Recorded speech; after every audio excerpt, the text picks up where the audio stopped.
Meet Henry and Anton.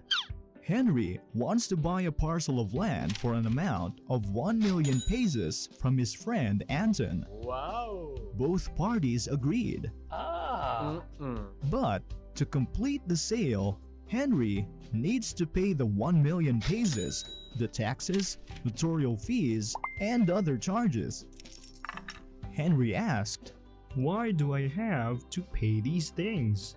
Anton simply replied, "Well, Henry, as you can see in our written agreement, these are your obligations." Henry was a little bit confused. Huh? Let's help him by answering his questions. What is an obligation? Obligation is an act or course of action by which a person is morally or legally bound to comply. Law defines it as a juridical necessity to give, to do, or not to do. Juridical necessity means that the court may order or compel a person to comply with his obligations. There is a sense of duty or commitment. When is there an obligation? There is an obligation when the following elements are complied with. First, an active subject who has the right to demand the performance of the obligation. Second, a passive subject who is obliged to perform the obligation. Third is the object or subject matter of the obligation. And lastly, the efficient cause or the legal tie which binds the parties to the obligation. Wait, what? Relax, Henry. We will explain it further. Let's analyze the situation of Henry and Anton. Using the point of view of Henry, Henry, as the buyer, becomes the active subject because he has the right to demand from Anton the delivery of the piece of land.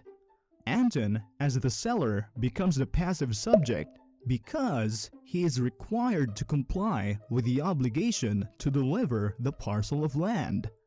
The object of the obligation is to give or deliver the parcel of land, while the efficient cause is the contract or agreement between Henry and Anton, which may be a deed of sale. Using the point of view of Anton, Anton becomes the active subject because he has the right to demand from Henry the payment of the 1 million pesos as well as the payment of notarial fees, taxes, and other charges to respective legal authorities to complete the sale. Henry becomes the passive subject because he is bound to pay the said amounts to Anton. The object then is to give the 1 million pesos, notarial fees, taxes, and other charges. The efficient cause is still the contract between Henry and Anton. So Henry, since all the elements are present, you have an obligation to be complied with. The same is true with Anton. Henry and Anton further agreed that the amount of 1 million pesos shall be paid within a year. Henry now asked, What if I failed to pay after 10 years and Anton did not demand or file the case in court? Well, Henry, your obligation becomes a natural obligation. How is a natural obligation different from civil obligation? There is a civil obligation when a court action may be enforced by a party to demand the performance of the obligation.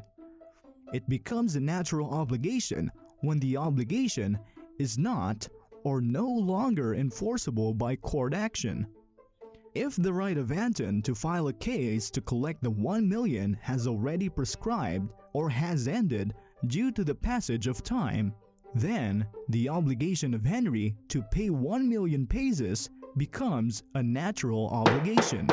This means that Henry may voluntarily pay Anton out of equity or moral justice. Oh, I got it. Thanks for the help. You're welcome, Henry. See you. For the next video, we are going to discuss the sources of obligations.